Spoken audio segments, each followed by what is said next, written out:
Hello student, as early I discussed about the classification of chemical dyes.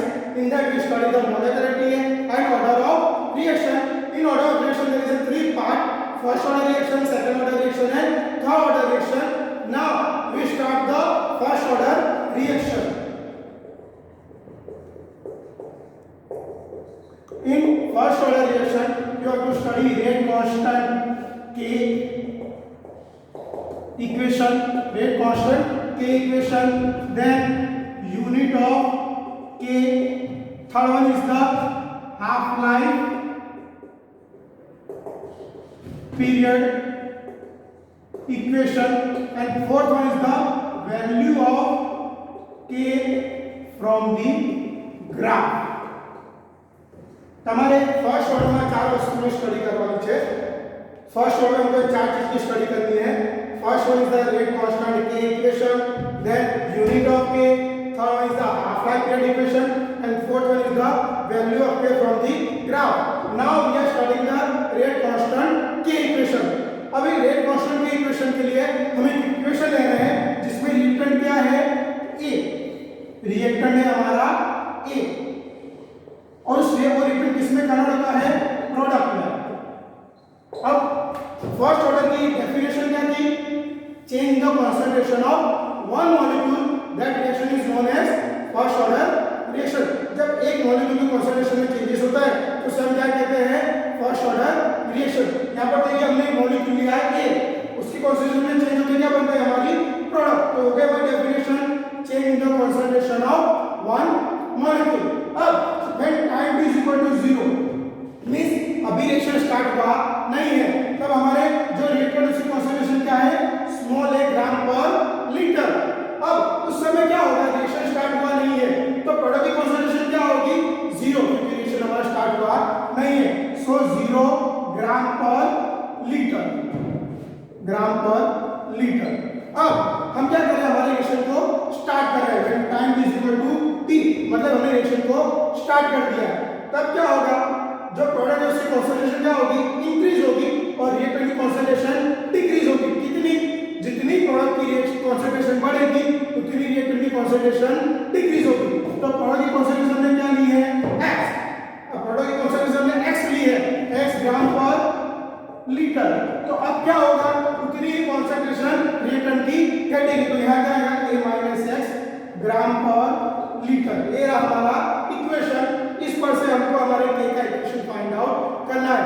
अब हमने कहा था rate of reaction is always proportional to the concentration of starting material. यहां पर मेरे -dc/dt. C क्या है हमारा? Concentration of starting material. C क्या है हमारा? Concentration of starting material proportional to the concentration of starting material. ये हमारा रेट ऑफ रिएक्शन है.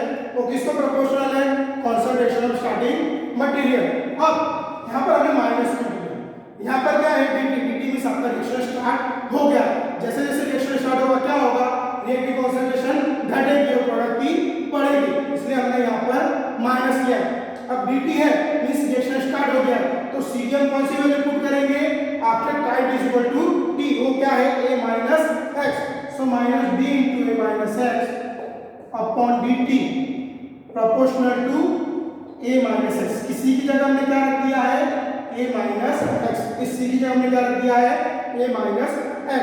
अब इसको हम सिंपलीफाई करेंगे तो पहले क्या होगा? -dA upon dt. अभी minus minus plus dx upon dt. और प्रोपोर्शनल को हम रिमूव करें, उसको किसमें कन्वर्ट करें? इक्वल में. इक्वल टू कभी भी प्रोपोर्शनल को इक्वल में कन्वर्ट करो तो हमेशा आपको क्या करना होता है? उसमें कोई कांस्टेंट वैल्यू अंदर पुट करनी होती है. हमारे पास क्या है? Constant k. So k a - x. और यहां देखिए -d upon dt. Small a क्या है? Concentration of starting material when time is equal to 0 means reaction start हुआ नहीं है, पर हमारे पास यहां पर क्या है? dt है मींस रिएक्शन स्टार्ट हो गया. तो अभी कंसंट्रेशन कैसे हो जाएगी? नेग्लिजिबल. इसलिए हम इसको नेग्लेक्ट कर सकते हैं. इसको हम नेग्लेक्ट कर सकते हैं. तो अब क्या बचेगा? सिर्फ dx upon dt is equal to k into a minus x. ये हो गया हमारा rate of reaction for products. x क्या है? concentration of product when T is equal to T. So dx upon dt is equal minus x. Rate of reaction is proportional to the concentration of starting material. अब हमें क्या करना है, इसका integration करना है।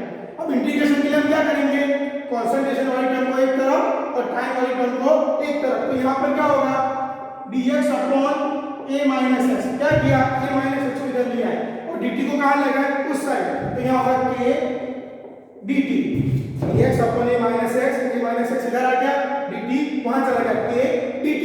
अब कभी भी इंटीग्रेशन करेंगे तो हमेशा हमें क्या चाहिए, लिमिट्स के लिए अपना रिएक्शन देखिए। when t is equal to 0 x is also 0, when t is equal to t then product concentration will be x। तो दो लिमिट है, 0 and t, 0 and x, और इसी से हमको इंटीग्रेशन करना है। तो यहाँ क्या हो जाएगा, 0 to x dx upon a minus x is equal to k। क्या है, कांस्टेंट है, कभी भी इंटीग्रेशन कांस्टेंट का होता नहीं है। सो 0 to t dt, 0 to t dt। अब यहाँ पर ध्यान दीजिए, ये क्या है हमारा dx upon a minus x। तो इसको हम ऐसे समझते हैं 1 अपॉन x भी समझ सकते हैं, और 1 अपॉन x का कभी भी इंटीग्रेशन करें तो क्या आता है, माइनस हमेशा आता है ln x। पर हमारे यहाँ पर क्या है, integration of 1 upon a minus x। और 1 अपॉन a माइनस x क्या है, यहाँ पर माइनस है, तो इंटीग्रेशन इसका क्या आएगा, माइनस ln x। माइनस क्यों आया, क्योंकि x यहाँ पर माइनस है। अब इसी पे हम इसका इंटीग्रेशन करेंगे तो क्या होगा, हमेशा इंटीग्रेशन कैसे होता है, upper limit minus lower limit. Lower limit यहाँ पर क्या है, 0, इसमें उसका इंटीग्रेशन होगा नहीं। तो हमें खाली किससे इंटीग्रेशन करना है, x से। तो अभी मैंने आपको बताया 1 अपॉन a माइनस x है, तो उसका इंटीग्रेशन क्या होगा, minus ln a minus x। अब यहाँ पर k का हमारा कांस्टेंट है। अब यहाँ पर dt के आगे कुछ नहीं, मींस 1 है, और 1 का जब भी आप इंटीग्रेशन करोगे तो जिससे आप इंटीग्रेशन कर रहे हो वही चीज वापस आ जाएगी। तो इंटीग्रेशन किससे कर रहे हैं, t से, तो वापस क्या आ जाएगा, t। सो k t। पर इंटीग्रेशन का एक नियम है, आप कभी भी इंटीग्रेशन करो तो आपको उसके साथ में क्या लगाना होता है, कांस्टेंट। अब ऑलरेडी हम एक कांस्टेंट ले चुके हैं k, तो उसका दूसरी बार उपयोग कर सकते हैं नहीं। तो हम क्या करेंगे, यहाँ पर plus c is your integration constant. c आपका क्या है, इंटीग्रेशन कांस्टेंट। अब हम आगे क्या करेंगे, इंटीग्रेशन कांस्टेंट मिल गया, पर अब हमें इसे c की वैल्यू हमें फाइंड आउट करनी है। तो c की वैल्यू फाइंड आउट करने के लिए हमको फिर से लिमिट यूज करनी है। लिमिट में देखिए हमारे पास लिमिट है, when t is equal to 0 x आपका क्या है, 0 है, तो इस लिमिट को हम यूज करते हैं। when t is equal to 0, जब t क्या है, 0 है, तब x भी आपका क्या होगा, 0, x is also 0। इस वैल्यू को इस इक्वेशन में पुट कर दीजिए। जो हमारी वैल्यू आई है t is equal to 0, x is equal to 0, इस वैल्यू को इस इक्वेशन में पुट कर दीजिए। तो यहाँ पर क्या minus ln a minus 0, x की जगह क्या रख रहे हैं, 0, और t की जगह 0 प्लस c। अब इसका मल्टीप्लिकेशन करेंगे तो क्या आएगा, 0। यहाँ पर क्या बचेगा, माइनस ln a, ये 0 निकल जाएगा, इज इक्वल टू c। तो c की वैल्यू हमको मिल गई, c is equal to minus ln a। इस वैल्यू पे क्या करो, इसमें पुट करो, तो आपको k का इक्वेशन मिल जाएगा। तो minus ln a minus x is equal to kt। यहाँ पर क्या है, माइनस ln, c की जगह क्या रखना है, minus ln a, minus ln a। अब हमको मेन इक्वेशन किसको बनाना है, k को। तो k का, k को हमको अलग करना है, तो क्या करेंगे कि माइनस ln a को इस तरफ जाएंगे। हमें माइनस है तो किसमें कन्वर्ट हो जाएगा, प्लस में। So kt is equal to ln a, और ये तो माइनस ही है, minus ln 1 minus ln a minus x। अब ध्यान दीजिए, ये दोनों चीज क्या है, लॉग में है, और बीच में क्या है, माइनस। तो कैसे लिखा जाएगा, डिवाइड में। इसको हम डिवाइड में लिख सकते हैं। और हमको इक्वेशन क्या बनाना है, k का, तो t को कहां ले जा रहे हैं, इस तरफ। So k is equal to 1 upon t, यहाँ पर मल्टीप्लाई में यहाँ डिवाइड में आएगा। अब इसका क्या कर रहे हैं, इन दोनों को जोड़ दे रहे हैं, इधर क्या माइनस है, तो क्या आएगा डिवाइड में, ln, ये प्लस है इसलिए ऊपर आएगा, ये माइनस है इसलिए नीचे आएगा, minus ln a upon a minus x। वो क्या इक्वेशन, ये हमारा k का इक्वेशन है। बट अब हमको क्या करना है, ln का, ln से हम वैल्यू फाइंड आउट कर सकते नहीं है, तो इसको हम क्या करेंगे, किसमें कन्वर्ट करेंगे, लॉग में। अब मुझे ln को लॉग में कन्वर्ट करना है, तो क्या करूंगा, multiply by 2.303। So k is equal to 2.303 इससे मल्टीप्लाई किया इक्वेशन को 2.303 अपॉन टी इंटू लॉग। अब ln किस में कन्वर्ट हो जाएगा? लॉग में, log a upon a minus h। ये हमारा फर्स्ट पार्ट है k का equation, k is equal to 2.303 upon t into log a upon a minus x। ये हमारा k का इक्वेशन है। अब हमने k का इक्वेशन फाइंड आउट किया, k is equal to 2.303 upon t into log a upon a minus x। अब मैंने आपसे कहा था पहला हमारा k का इक्वेशन मिल गया। अब इसमें से हमको बाकी की तीन चीजें फाइंड आउट करनी है। पहला हमको फाइंड आउट करना है unit of k। Unit of k मतलब k का क्या यूनिट होगा? तो उसके लिए देखिए कि ये हमारा k इज इक्वल टू 2.303। अब यहाँ पर क्या है? t means time. अब टाइम का मोस्टली कौन सा यूनिट लेते हैं? मिनट। टाइम का मोस्टली यूनिट क्या लेते हैं? मिनट और सेकंड। या हमने क्या लिया है? मिनट। और ये क्या है? a is the concentration, a is the concentration gram per litre. और नीचे भी क्या है? माइनस x कंसंट्रेशन है ग्राम पर लीटर। दोनों यहां से रिमूव हो जाएगी तो यहां पर ये log 1 तो उसका वैल्यू अंदर आएगा नहीं। तो हमारा यूनिट क्या बचा? सिर्फ मिनट। ये तो क्या है? न्यूमेरिकल वैल्यू, इसका यूनिट होगा नहीं। तो यूनिट क्या आएगा? 1 अपॉन मिनट और 1 अपॉन सेकंड। मिनट और सेकंड हम ले सकते हैं। तो यूनिट क्या होगा? यूनिट होगा मिनट इनवर्स और सेकंड इनवर्स। क्या आपका 1 मार्क पूछा जाता है? What is the unit of k? देखिए 2.303 अपॉन t। t का मीनिंग क्या है? टाइम। टाइम का यूनिट क्या होता है? मिनट और सेकंड। वो हमने रख दिया। और लॉग a की वैल्यू क्या थी? a का हमारा concentration gram per litre. Same उसी तरह से a माइनस क्या है? Concentration gram per litre. ये दोनों वैल्यू चली जाएगी। तो अब हमारा बचेगा क्या? खाली मिनट। हमारा सिर्फ खाली बचा मिनट। पर वो क्या है? डिवाइड में 1 अपॉन मिनट और 1 अपॉन सेकंड। तो हमारा यूनिट क्या होगा? मिनट इनवर्स और सेकंड इनवर्स। अब सेकंड है आपका half life period. Half life period. अब जो हाफ लाइफ पीरियड, सबसे पहले इसकी definition, what is half life period? Half life period means a time at which your reactant is converted into 50% of product। वो समय जब आपका रिएक्टेंट 50% प्रोडक्ट में कन्वर्ट हो जाए उस टाइम को हम क्या बोलते हैं? Half life period. Your reactant convert into 50% product. अब हमारा प्रोडक्ट क्या है? x। प्रोडक्ट क्या है हमारी? x। कंसंट्रेशन हमारी स्टार्टिंग मटेरियल की क्या थी? Small a। तो अब क्या होगा यहाँ पर? a/2 means 50% of reactant convert into product. और टाइम क्या हो जाएगा? Time is equal to t1/2। t1/2 means half life period. तो हमें क्या करना है? जो हमारा k का इक्वेशन उसमें क्या करना है? t की जगह क्या रखना है? t1/2 और x की जगह a/2। तो हमें हाफ लाइफ पीरियड का इक्वेशन मिल जाएगा। So k is equal to 2.303 t है हमारा। t की जगह क्या रखना है? यहाँ t1/2 और लॉग a में हमें कोई चेंजेस नहीं करना है। a जैसा है वैसा ही लॉग a अपॉन a। अब x की जगह क्या रखना है? a/2। अब हमें इक्वेशन किसका फाइंड आउट करना है?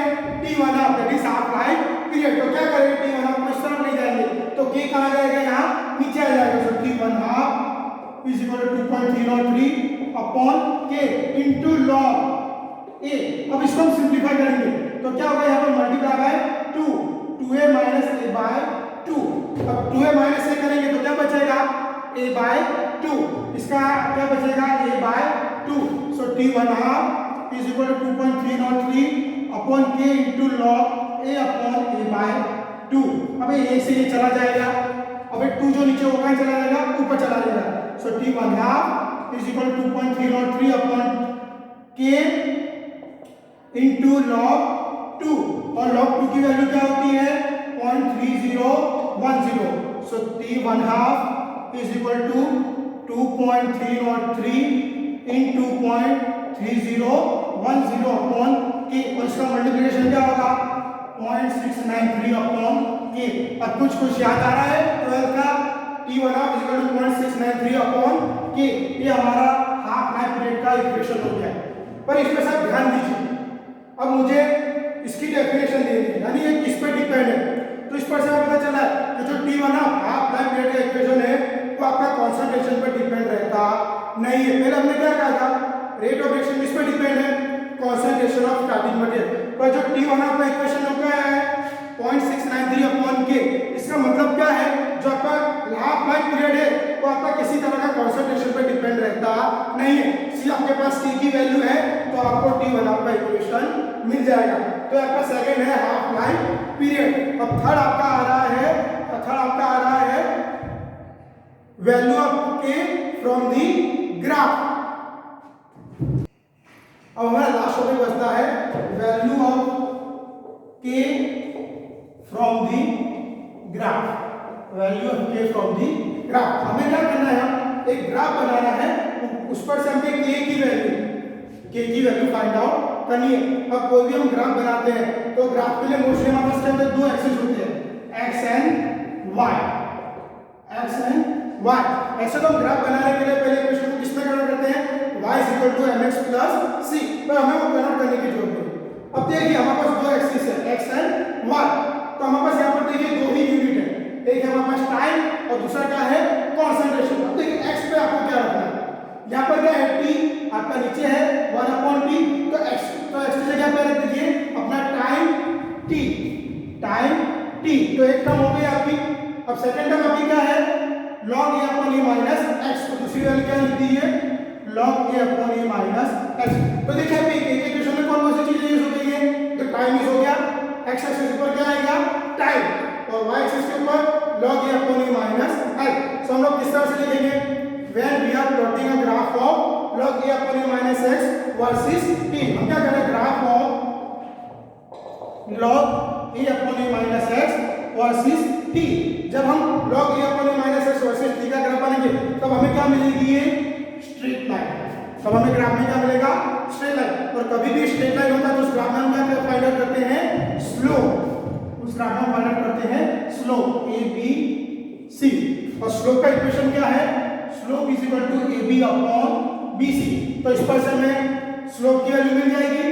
अब पर हमारा इक्वेशन में आपको फाइंड आउट करना है value of K from the graph. ये तो हमें क्या की वैल्यू मिली, स्लोप की। पर एक ध्यान दीजिए, जो K का इक्वेशन था उसमें से हमने दो चीजें यूज कर ली है, टाइम और log a/a - x। उस पर से हमें क्या मिला, स्लोप। तो अब मैं क्या कर रहा हूं, जो ये इक्वेशन है K का, इसमें क्या कर रहा हूं, 2.3 को क्या ले जा रहा हूं, यहां नीचे ले आ रहा हूं। सो K upon 2.303 upon 1/t log a/a - x, log a/a - x। तो देखिए ये वैल्यु हमने ग्राफ में यूज कर ली है, तो इस लिए हम इसको क्या बोलते हैं, हमारा ये स्लोप। सो ये हमारा क्या हो जाएगा, स्लोप। सो K अपॉन 2.303 = स्लोप। हमें क्या फाइंड आउट करना है, K। So K = slope multiply by 303। तो इस तरह से हम ग्राफ पर से K की वैल्यू फाइंड आउट कर सकते हैं। कभी भी हम प्रैक्टिकल करेंगे तो जो इक्वेशन से K फाइंड आउट करेंगे और जो ग्राफ पर से K फाइंड आउट करेंगे, दोनों की वैल्यू सेम आनी चाहिए, तो ही आपका प्रैक्टिकल सही होगा, अदरवाइज आपका प्रैक्टिकल पूरा रॉन्ग होगा। तो इस तरह से हमें K की वैल्यू ग्राफ पर से फाइंड आउट करनी है।